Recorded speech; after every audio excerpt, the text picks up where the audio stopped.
Okay, hello everyone. Glad to see you here. And now we are going to talk about Prusa3D Odyssey 2025, how we managed deploy our Kubernetes cluster at Prusa Research. The story began in 2022. It was long ago, 3 years. And I will talk about how it started, how's it going, what did we do, and where did we fuck up, and some main takeaways from that. And I also have one small demo, but demo gods hopefully will be grateful. Okay, how it all began. The year is 2022. A lot of applications at Prusa run in WordPress. Does anybody know? Is there anybody who don't know what WordPress is? Yeah, can feel the pain. Okay, we wanted to migrate our applications into Kubernetes. We choose Google Kubernetes Engine. Okay, we need new DevOps team. Team lead was hired, and he started, Zdeněk actually, who is helping organizing this event, started deploying the Kubernetes cluster. We use Terraform, Terraform as a wrapper, Google Kubernetes Engine, Argo CD, image updater. We need new CI pipelines, etc. Yada yada yada, because there was absolutely nothing. It was basically lift and shift with extra steps. What were the issues? There was several issues. Low knowledge about Kubernetes. Well, not from DevOps necessarily, maybe for me. But from the developers, they didn't even know what Docker is sometimes, and that was a big issue. Apps running everywhere and nowhere at once at the same time. But sometimes it was DigitalOcean, sometimes it was Linux, sometimes it was some kind of random virtual machine, and sometimes it was some kind of computer in the headquarters. Yeah, and finding those was very interesting, and Git wasn't existing. So basically it was uploaded to our servers, in quotes, using FTP or CP, and kinda YOLO back in the day. It runs on my machine, was pretty common. That's why Docker was built, and it runs on my container, it is now. No other statement what DevOps even is was a big issue, but we overcame that. And lift and shift is an issue. If you ever did that, it's not easy, and you shouldn't lift and shift. And no sense of ownership, but that's more like management issue and mindset issue than like technical one. Let's migrate everything. Let's deploy Kubernetes at first. Chicken egg issue. We wanted to use Argo CD. Argo CD is a very cool tool, and so why not use that? We didn't want to use SCP. You cannot have Argo CD without Kubernetes. Technically you can, yes, but why? We need to deploy Terraform, not the Kubernetes engine with OpenTofu now. Now it's deployed. Argo CD itself is a bit lame, but deploying a cross-plane for managing something outside of the Kubernetes was a very great idea. Let's have some ice cream. If you don't know, then Crossplane have ice cream in its logo. Platform is still deployed now with Terraform, and it mostly works. We have built our web stack around Argo CD and Crossplane. That was one of the best decisions we have ever made, and it worked from the start, almost. Cloud SQL wasn't, you weren't able to deploy Cloud SQL by Crossplane back in the day. You needed to use Terraform, so basically it's in Terraform code, and nobody wants to touch that. Credentials, and sometimes it's not that dry as it should be. It just works. In 2022, there was no cargo. There were no rendered manifests. Actually, Argo started in 2022, if you never heard of it. It's a really nice extension to Argo CD. kind of. And one of the parts of the application are rendered manifests. We are using Helm charts, but we are rendering them into folder where we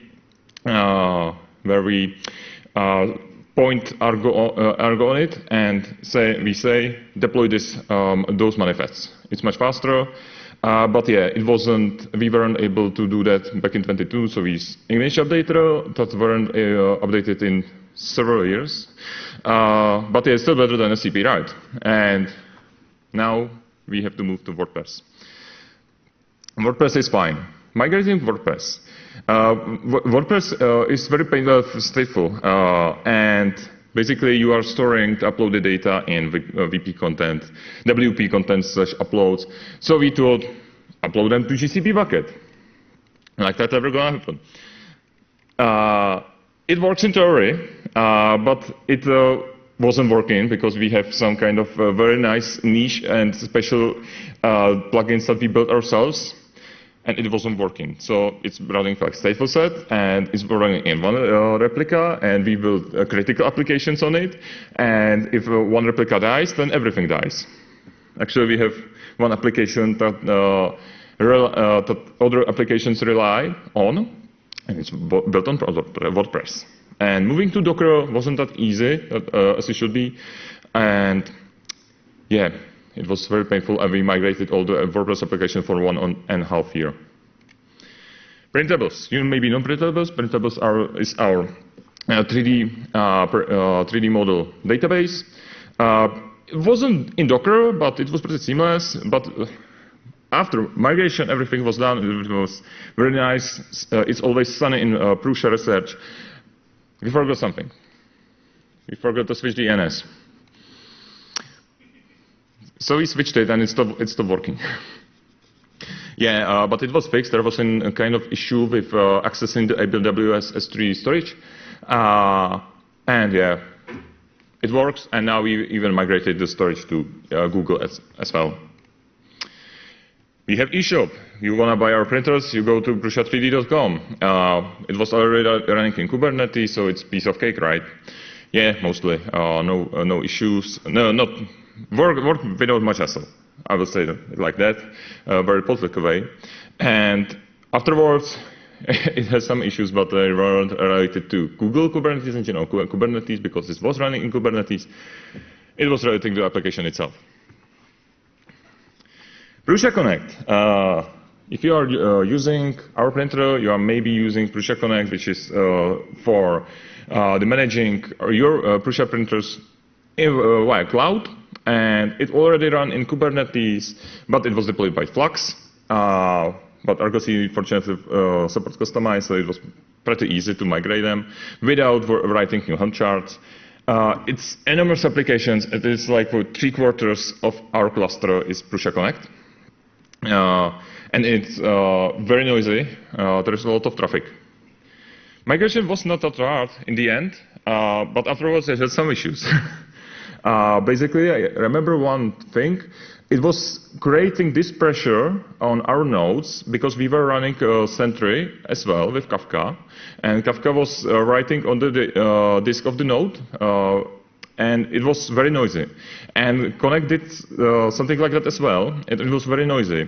And basically, it killed the node where it was running. And not only that, interference was between Sentry and Prusa Connect, but as well with other applications. Observability. We are running Grafana stack, Loki, Prometheus with tunnel sidecars that are consuming a lot of memory, because why not? I remember a story that we actually experienced as well. There was a memory leak in tunnel sidecar.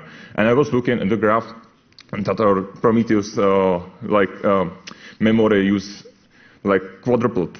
And yes, tunnel sidecar was consuming 48 gigs of memory, and Prometheus itself about 8. And for APM, we are using Sentry.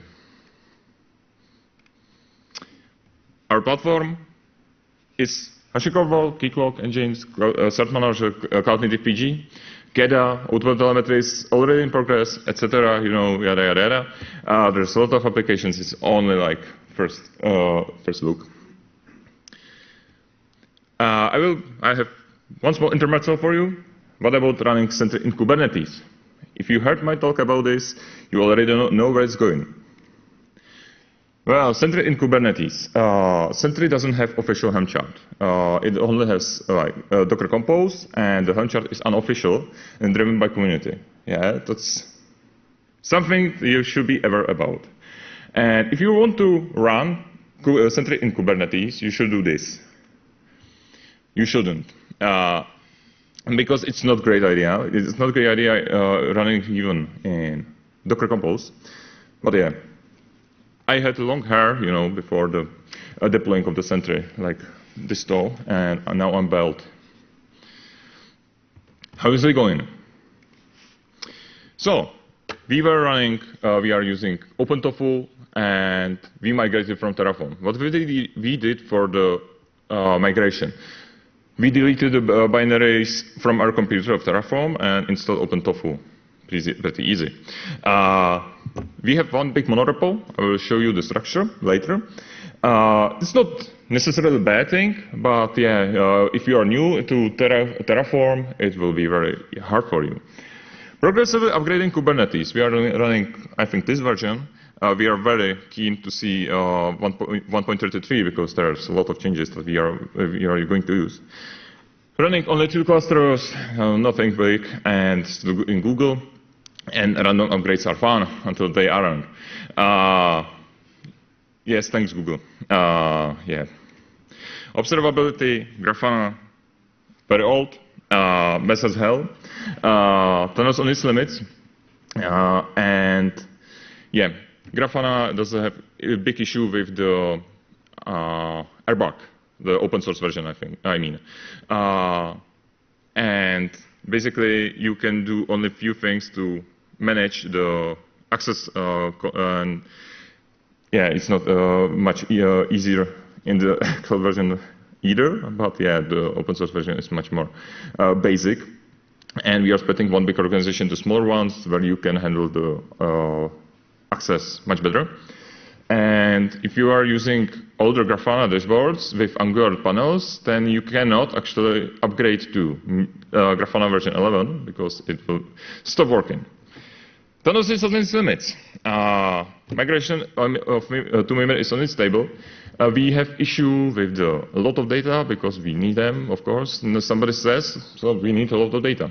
And we are running 20 instances of store gateways. And it's very slow, but it works, mostly. Loki just works, and Sentry just don't. Web apps. Deployed by Argo CD, very nice. Built by GitLab CI, almost very nice. We are almost got rid of image updater. Image updater is very slow, doesn't work properly sometimes.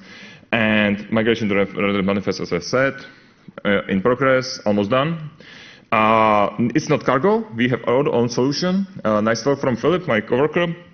Well, ex-coworker because he moved to Printables team. But I will share the link later. It's very stable, a part of the terminal, but nobody should use terminal, right?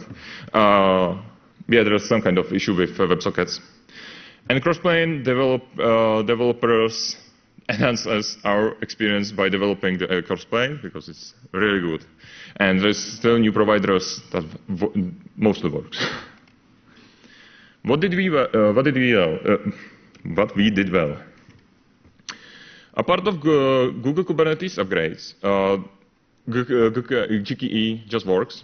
Underlying platform, it's not nice to look at, but it's pretty rigid and it works, and don't touch it. It works, don't touch it. But it's pretty easily extensible, as I will show you later. And it ain't much, but it won't work. Observability, Grafana up and running mostly without issues. And the decision to give away permissions was very, very great because we allowed our users, e.g. developers, to use to manage their organizations.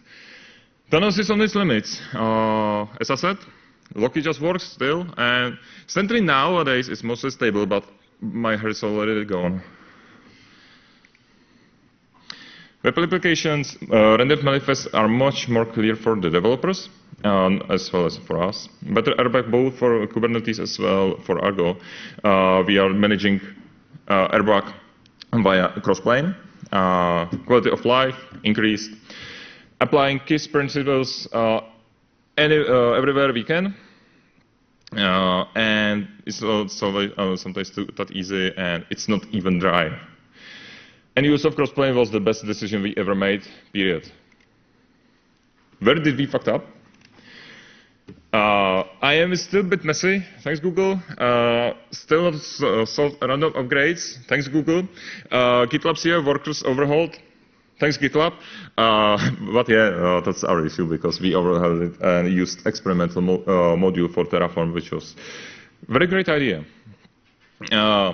Terraform moderator needs hairdresser, as you can see, me as well. And no CI for Terraform code is a big issue, but yeah. Observability, the issue number one is decision to run Sentry.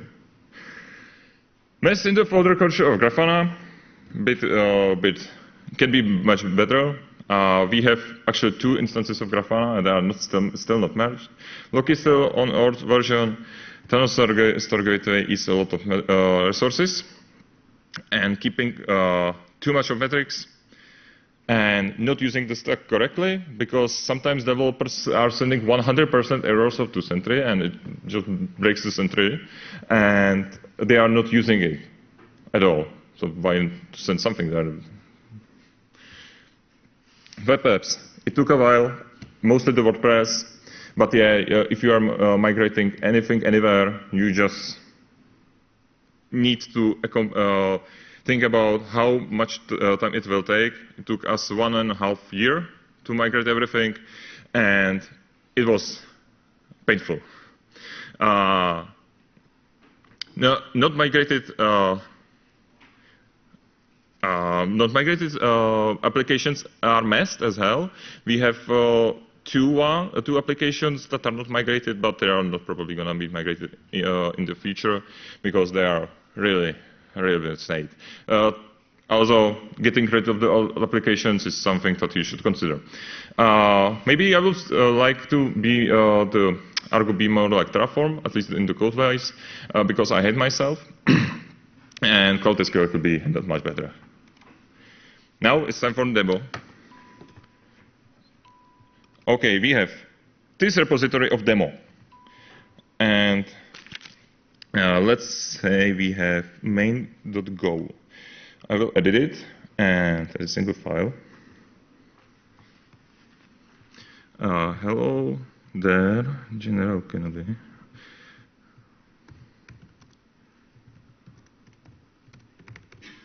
Commit changes. KCD. Commit. Now it's triggered pipeline. We have to build the application itself, standard CI pipeline, but we are going to trigger the downstream pipeline that will update the, the manifests that are actually deployed. Okay, it's working. This is the Argo. It's pretty basic view. If you ever used it, you probably know how this works. And after the deploy, we will see that it's deployed, which we should in a moment. Okay. I will show you my favorite dashboard from the Grafana in between. I can show you our Grafana because there's a lot of data that you shouldn't see. But I created this dashboard that's called Is Sentry Dead? And it says not yet because it will eventually die. And yes, it's working. Fun cache layer, extracting to file system, yada yada.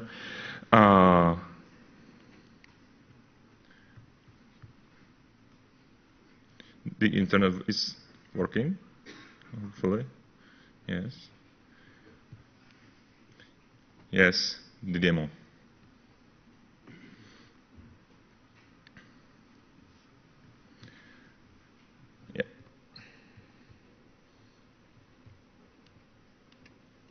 and I will show you.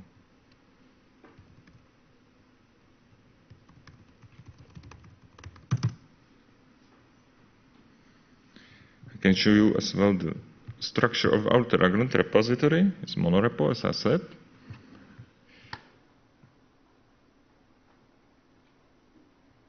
And yeah, this is basically our setup. We have environments. We have 2 environments, production and stage. And basically, one environment means mostly one cluster for us, but you can do whatever you want. And we have top layer is Terragrant HCL, where we prepare our providers and credentials to Google. Not that you are using credentials from GitLab. You shouldn't put credentials to GitLab, of course. But we are using kubectl and gcloud authentication, and it will take the authentication of your token. And basically, if you deploy the application, it will go from the app, generate the provider TF, apply those variables from the from the root, and then from the environment, and then from the Terragrant HCL as well. And maybe Jay just done. That's awesome. GitLab is not GitLabbing. Yes, you see there is downstream pipeline. And yeah, it's generated the manifests, and I can do maybe this. Is it already there? No, it isn't. It has to push the manifest, and it will get it. Job succeeded. Now let's sync it. It's deploying. Maybe it works. No, it isn't working. Okay, it's starting. Container creating, yes. No, it should work, yes, it's working. Hello, KCD Czech and Slovakia, 2025. See, it works. And it works pretty seamlessly. There is no need for building hub chart because you are only rendering it.